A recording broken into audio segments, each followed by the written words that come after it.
খাঁচায় বন্দি দেখতে কার না ভালো লাগে? বাঘ সিংহ খাঁচায় বন্দি থাকবে, ভালোই তো। কিন্তু ভেবে দেখুন, যদি বাঘ বাইরে থাকে দেখতে অতটা ভালো লাগবে? ঘন জঙ্গল, সেই জঙ্গলের মধ্যে যে কোনো জায়গায় হয়তো উঁকি বেড়ে রয়েছে ডোরা কাটা। আসলে বাঘিনী এমন বেগ দিচ্ছে যে এবার পুরুলিয়ার বান্দোয়ানে সুন্দরবনের স্টাইলে বাঘিনী ধরার প্ল্যান করতে হচ্ছে।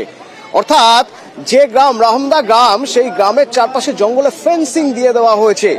সহজে ধরা পড়ছে না। ওই যে খাঁচার কথা বলছিলাম, খাঁচার মধ্যে যারা বাঘিনী ধরবেন তারা রাতভর অপেক্ষা করেছিলেন টোপ নিয়ে, কিন্তু খাঁচার মধ্যে তারা রয়ে গিয়েছেন আর বাইরে বাঘিনী টহল দিয়ে গেছে। তাহলে বাঘিনী ধরার উপায় কি? কি কি পদক্ষেপ করা হচ্ছে এখনো পর্যন্ত? আমার সঙ্গে অর্পণ রয়েছেন বান্দোয়ান থেকে সরাসরি। অর্পণ, এ তো এমন একটা পরিস্থিতি যে যারা বাঘের সঙ্গে 12 মাস 24 ঘন্টা ঘর করেন তাদের কাছ থেকে টিপস নিতে হচ্ছে। মানে সুন্দরবন থেকে টিপস নিয়ে সুন্দরবনের স্টাইলে এবার বাঘবন্দি করতে হচ্ছে। কিভাবে বাঘবন্দি করার প্ল্যান হচ্ছে?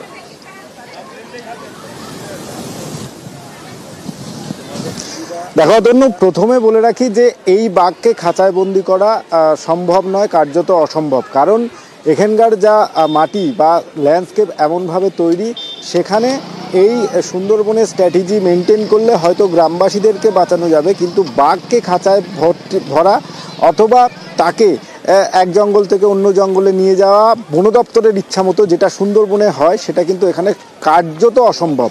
কারণ প্রত্যেকটি পাহাড় এবং সেই পাহাড়ে প্রচুর যে পাহাড়ের যে গুহা রয়েছে, গভীর গুহা কয়েকটি রয়েছে, কিন্তু সেখান থেকেই এই বাঘিনীকে যারা এক্সপার্ট রয়েছে তারা যেটা মনে করছেন যে এই বাঘিনীকে নিজের ইচ্ছা মতো তাকে তার জঙ্গলে ফিরে যেতে। এবং সবথেকে ভালো একটি সংবাদ যেটা আজই সকালবেলা সিসিএফ তিনি জানালেন, মুখ্য বনপাল তিনি জানিয়েছেন যে বাঘ যে রাস্তায় এসছিল সেই রাস্তার দিকেই সে মুভমেন্ট করতে শুরু করেছে। গতকাল রায়কা পাহাড়ের পাশেই যে জঙ্গল রয়েছে সেই জঙ্গল দিয়ে সে পাশের আরেকটি পাহাড়ে যায়। ভোরের বেলা তার মুভমেন্ট দেখা যাচ্ছে যে সেই শিমলিপালের দিকেই সে ধীরে ধীরে ওই রেখা দিয়েই সে ফিরতে শুরু করেছে। অর্থাৎ তাকে বন্দি করার জন্য যে খাঁচা পাতা হয়েছিল, তার জন্য যে ফেন্সিং করা হয়েছিল, সেটা গ্রামবাসীদেরকে রক্ষা করা গেলেও কিন্তু এই বাঘকে খাঁচায় বন্দি করতে কার্যত হিমশিম খেতে হচ্ছে বন দপ্তরকে। তাকে তার মতো করে তার জঙ্গলে ফিরে যাওয়ার জন্য যে অনুকূল পরিবেশ দরকার, সেই অনুকূল পরিবেশ তৈরি করছে, যাতে বাঘের থেকে গ্রামবাসীদেরকে কোনো রকম কোনো সমস্যা না হয়। আর বাঘিনী ফিরে যেতে গেলে যে রাস্তা বা যে করিডোর সে ব্যবহার করছে তার বাধা যেন না হয়, এই দুদিকটা মাথায় রেখেই বন দপ্তরের কর্মীরা সেইভাবে তাদের স্ট্র্যাটেজি বদল করছে। এবং ধন্যবাদ পার্থপ্রতি, ধন্যবাদ। আমার সঙ্গে অর্পণ ছিলেন। অর্পণ, ধন্যবাদ।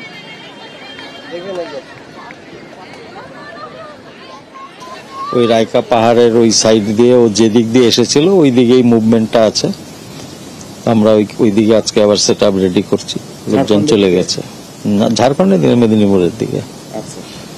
যে রাস্তা দিয়ে এসেছিল, হ্যাঁ, ওর আশেপাশ দিয়েই ও আস্তে আস্তে ওই দিন পেছনের দিকে যাচ্ছে। কিন্তু সুন্দরবনের বিস্তীর্ণ অঞ্চলের বেশ কিছু গ্রাম রয়েছে যারা 24 ঘন্টা 12 মাস বাঘের জন্য সতর্ক থেকে যেভাবে থাকেন, সেই অভ্যেস তো পুরুলিয়ার নেই না। তো পুরুলিয়ার রাহমাদা গ্রাম একেবারে তপস্থ হয়ে রয়েছে বাঘিনীর ভয়ে।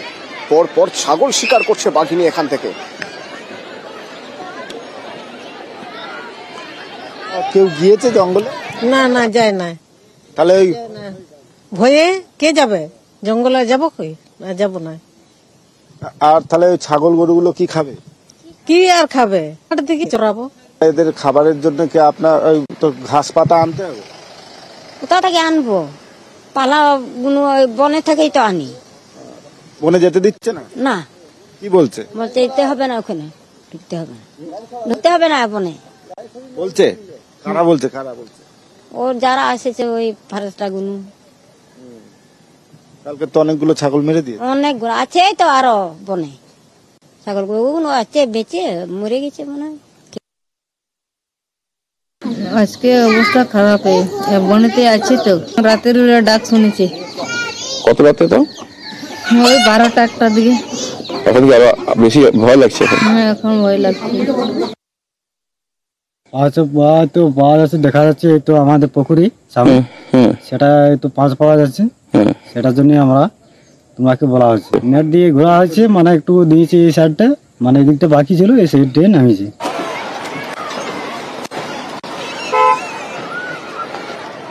টোপ রাখা ছিল ছাগল, কিন্তু না, তাতে আবার জিনাতের অরুচি। জিনাত চায় নিজে শিকার করে খাবে, আর সেই জন্যই জিনাত গ্রামের ছাগল, গ্রামে ঢুকে গ্রামের ছাগল খেয়ে নিচ্ছে। বেশ কয়েকটি ছাগল নিখোঁজ, ভয়ে কাঁটা গ্রামের মানুষ। পুরুলিয়ার বান্দোয়ানের রায়কা পাহাড়, বন দপ্তর ট্র্যাক করেছে এখানেই রয়েছে বাঘিনী জিনাত। সেই মতো পাতা হয় খাঁচা, টোপ হিসেবে রাখা হয় গরু, ছাগল, শুয়োর। এসব টোপ ছুঁয়েও দেখেনি বাঘিনী জিনাত, সে গ্রামে ঢুকে শিকার করে খেয়েছে। রায়কা পাহাড়েই রাহমদা গ্রাম। স্থানীয়দের দাবি, মঙ্গলবার দুপুরে এখানে হামলা চালায় জিনাত। প্রাণ যায় বেশ কয়েকটি ছাগলের, কয়েকটিকে তুলে নিয়ে যায়। এখন 4টায় নিয়ে গেছে, তো তারপরে এই তো একটা ওইভাবে আছে, অনেকগুলাই এখনো পাওয়া যায় না ছাগল। বাঘ যখন ঢুকেছে চেঁচামেচি করছে ছাগলগুলো। ওই 1টা-1.5টা জঙ্গল ধার দিকে নিয়ে গেছিলি চোরাতে, তারপর ভিড়কা ভিড়কি করলো, রোগড়া রোগড় করে, তখন যে যার কোন দিক চলে গেছে। এখন ছাগলগুলো কোন ধারে আছে কোনো পাত্তা নাই। এই যদি একটা সাড়া গেছে। কতগুলো পাওয়া যাচ্ছে না ছাগল? 12-13টা আমারটা, আমার নিজের। আতঙ্ক কি করবি, তাহলে কি এইখানে থেকে আবার পালাবো? বাঘিনীর খোঁজে শুরু হয় তল্লাশি, রেডিও কলারের সাহায্য নেওয়া হয়। ওড়িশার শিমলিপাল ব্যাঘ্র প্রকল্প। সম্প্রতি এখান থেকে জিনাত নামের বাঘিনী ঝাড়খণ্ড হয়ে ঢুকে পড়ে ঝাড়গ্রামের কাকড়াঝোড়ে, সেখান থেকে দুয়ারসিনী হয়ে পুরুলিয়ার বান্দোয়ান। রেডিও কলার ট্র্যাক করে বন দপ্তর জানতে পেরেছে বাঘিনী জিনাত রয়েছে বান্দোয়ানের রায়কা পাহাড়ে। এরপর 3 জায়গায় পাতা হয় ফাঁদ, রাখা হয় টোপ, কিন্তু তাতে লাভ হয়নি। জিনাত হানা দেয় রায়কা পাহাড়ের গ্রাম রাহামদায়। সবকিছু একরকম আছে, একই এস্টাবলিশমেন্ট আছে, ও ঘোরাঘুরি করছে আশেপাশে, ফুটপ্রিন্ট পাওয়া যাচ্ছে। তো এখনো কোনো জায়গাতে ও খাঁচাতে ও যায়নি। আর ঝাড়খণ্ডে ওর একটা ফুল মিল ছিল, একটা ফুল মিলের পরে 6-7 দিন ও না খেলেও চলে। এর মধ্যে যদি ছোটখাটো কিছু কিল করে থাকে তো সেটা খুঁজে পাওয়াও মুশকিল খুব, কারণ এটাই স্ট্র্যাটেজি। ও আসুক, তারপরে আমরা কাজ করব। নিউজ 18 বাংলা। এরই পাশাপাশি আছে দিনের বেশ কিছু গুরুত্বপূর্ণ খবরে নজর রাখতেই হবে, যে খবরগুলো আপনাদের না জানালেই নয়। যেমন পাসপোর্ট জালিয়াতি। পাসপোর্ট জালিয়াতির অন্যতম মূল চাই কে? পাসপোর্ট জালিয়াতির অন্যতম মূল চাই মুক্তার আলম। মুক্তার আলম ছোট জাগুলিয়া থেকে, দত্তপুকুরের ছোট জাগুলিয়া থেকে গ্রেপ্তার মুক্তার আলম। সমরেশ বিশ্বাসের এই যে চক্র নেটওয়ার্ক, সেই 9 নেটওয়ার্কের অন্যতম নাম হলো মুক্তার আলম, যার কাজই ছিল হচ্ছে বাংলাদেশ থেকে অনুপ্রবেশকারীদের নিয়ে আসা এবং জাল পাসপোর্ট তৈরিতে সমরেশ বিশ্বাসের সঙ্গে কাজ করা। আমার সঙ্গে অমিত রয়েছেন, অমিত আরো ডিটেলে বলতে পারবেন। অমিত, কে এই মুক্তার আলম? দেখো, মুক্তার আলম উত্তর 24 পরগনার বাসিন্দা বলে এখনো পর্যন্ত জানা যাচ্ছে, তবে বাংলাদেশের নাগরিক কিনা সেটা এক্সামিন করা হচ্ছে কলকাতা পুলিশের তরফে। এবং দীর্ঘদিন ধরে বাংলাদেশ থেকে যারা অনুপ্রবেশকারীদের এখানে নিয়ে আসা, অর্থাৎ সীমান্ত পারাপার করানোর ক্ষেত্রে মুক্তার আলমের একটা যোগসূত্র ছিল। এবং ভুয়ো নথি তৈরি করে দেওয়ার অভিযোগের আগে ত্রিপুরা থানা তাকে গ্রেপ্তার করেছিল। এই সমরেশ বিশ্বাস চক্র যখন সামনে আসে পুলিশের, সমরেশ গ্রেপ্তার হওয়ার পর থেকে 5 জন গ্রেপ্তার হয়েছিল, তাদের জেরা করা। সেখান থেকে মুক্তার আলম এবং এই সমরেশের চক্রের অন্যান্য যারা মাথা, যেমন মুক্তার আলম ইতিমধ্যে পুলিশে জানে, আরো বেশ কিছু মাথার তথ্য ইতিমধ্যে পুলিশ পেয়েছে, তাদের সন্ধান চালানো হচ্ছে। এবং এই মুক্তারের বাড়ি থেকে তল্লাশি অভিযান চালিয়ে প্রচুর সংখ্যায় নথিপত্র, যার মধ্যে বিভিন্ন ব্যক্তির প্যান কার্ড সেখান থেকে পাওয়া গেছে। সঙ্গে থাকো অমিত, এই মুক্তার আলমের ছেলে কি বলছেন একবার শোনা যাক। জানি না, হঠাৎ আসলো, পুলিশ আসলো, আমরা কিছু কেসের ব্যাপারে আমরা কিছু জানি না। উনি কি কাজ করতো? উনি এক্সপোর্ট ইম্পোর্টের কাজ করেন। পুলিশ আসলো, এসে আমাদের বাড়ি সার্চ করে বাবার আধার কার্ড, প্যান কার্ড এগুলো সিজ করে নিয়ে বাবাকে নিয়ে গেল।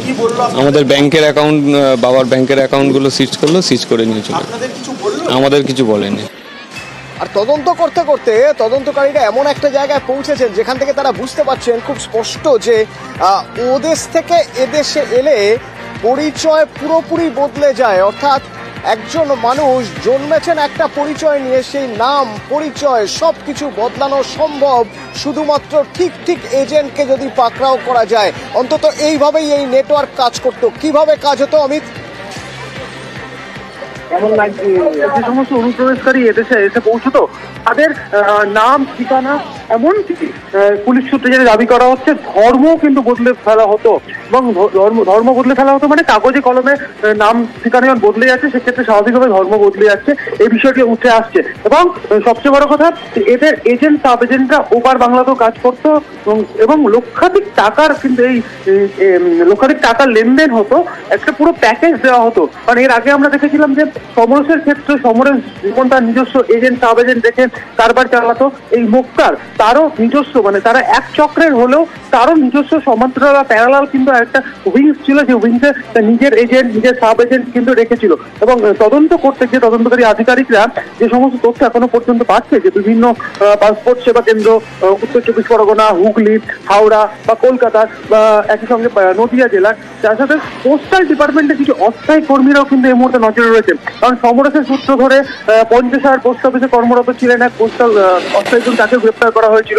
এবার আমতার তথ্য উঠে আসছে, আমতার একজন পোস্ট অফিসের অস্থায়ী কর্মী, তাকে ইতিমধ্যে এক্সামিন করা হয়েছে কলকাতা পুলিশের তরফে। কারণ তার সঙ্গে সমরেশের যোগসূত্র পাওয়া যায়। কারণ হাওড়ার আমতা এলাকায় যে সমস্ত পাসপোর্ট মানে ভুয়ো পাসপোর্ট ডেলিভারি হয়েছে বা সেখানে যে পাসপোর্টগুলো তৈরি হয়েছিল তা ওই পোস্ট অফিসে অস্থায়ী কর্মীর মাধ্যমে সেগুলো ডেলিভারি হয়েছিল সমরেশ এবং তার চক্রীর এজেন্টদের হাতে।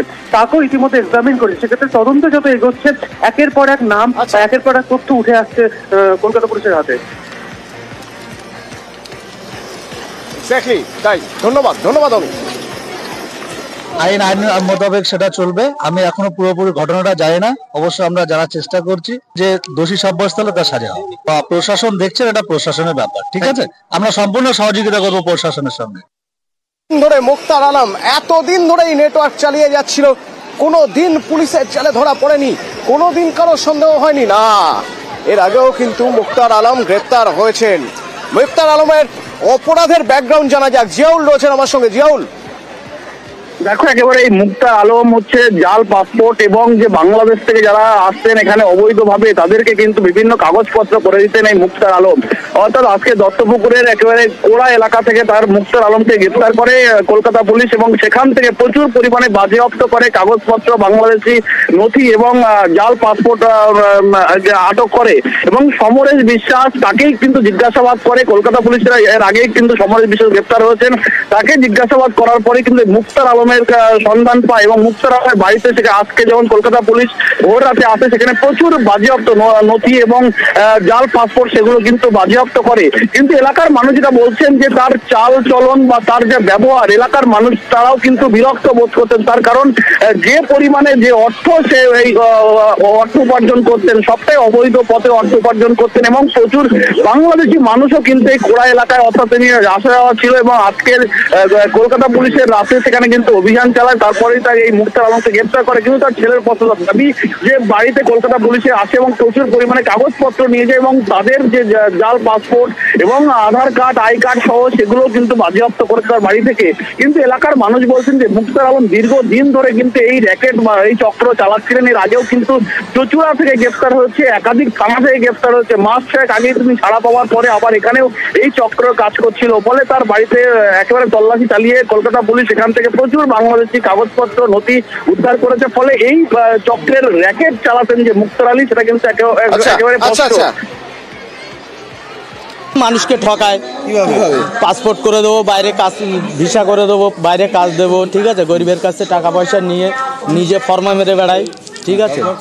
এইসব করে কিভাবে অ্যাড দিয়ে মানুষের কথা একে ওকে বলতে বলতে বলতে মানুষকে 500 টাকা 1000 টাকা দিয়ে রেখে দিয়ে যে আমার নামে অ্যাড দে, এটা কর সেটা কর করে এইভাবে রাজনীতির খবর একটু নজর রাখা যাক। কারণ INDIA যেভাবে দেশ জুড়ে বিভিন্ন জায়গায় আম্বেদকর ইস্যুতে একের পর এক তারা মুভমেন্ট করছে, একের পর এক তাদের কর্মসূচি রয়েছে, সেক্ষেত্রে NDA মনে করছে যে তাদের এবার একটা কড়া অবস্থান নেওয়া উচিত। রাজনৈতিক অবস্থান ঠিক কি হতে পারে এনডিএর তা ঠিক করতে জেপি নাড্ডার বাড়িতে এনডিএর বৈঠক অত্যন্ত গুরুত্বপূর্ণ। নয়াদিল্লিতে জেপি নাড্ডার যে বাসভবন রয়েছে সেখানে সেই বৈঠকে এক দেশ এক ভোট বিল নিয়ে যেমন কথা তেমনি ওয়াকফ বিল নিয়েও কথা, এবং এনডিএ শরিকদের ভাঙাতে INDIA যখন এই খবর পৌঁছচ্ছে এনডিএর কাছে তাহলে সেই শরিকদের ধরে রাখার জন্য এনডিএ কি কি করতে পারে তা নিয়েও কথা।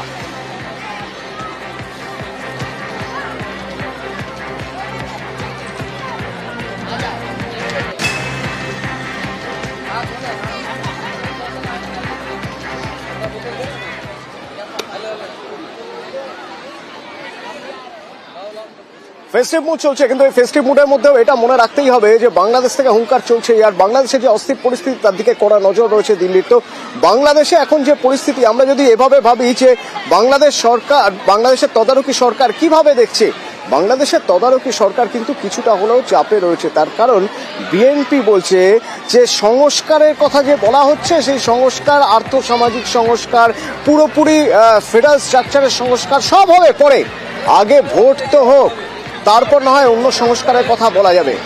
আমার সঙ্গে কৃষাণু রয়েছেন দেশ থেকে। কৃষাণু, তাহলে কি বা বলা যেতে পারে যে বিএনপি এই ভোটের পক্ষে সওয়াল আরো জোরালো করছে? প্রায় বলতে পারো যে বিএনপি এক্ষেত্রে একটা মুখ্য চাল দিয়েছে সরকারকে, সেটা হচ্ছে যে কালকে বিএনপির বৈঠকে স্থির হয় যে বিএনপি বলে যে সংস্কারের কাজ যেটা হবে তার আগে ভোট হোক, কারণ সংস্কার তো সরকার করবে, তদারকি সরকার সংস্কার করবে কেন? স্থায়ী সরকার আসবে, স্থায়ী সরকার তখনই আসবে যখন নির্বাচন হবে, এবং নির্বাচন হয়ে নির্বাচিত সংসদ আছে সেই সংসদে আলোচনা করে তবেই সংস্কার হবে। অতএব ভোট আগে দরকার, এবং ভোট হয়ে যাওয়ার পর সংস্কার হবে। অর্থাৎ তদারকি সরকার নয়, সরকার করবে স্থায়ী সরকার, অর্থাৎ পরবর্তীকালে ভোটে নির্বাচিত হয়ে যে সরকার আসবে সেই সরকার সংস্কার করবে, সব ধরনের সংস্কার, আর্থসামাজিক সংস্কার থেকে নির্বাচনী সংস্কার থেকে সব ধরনের সংস্কার। অতনু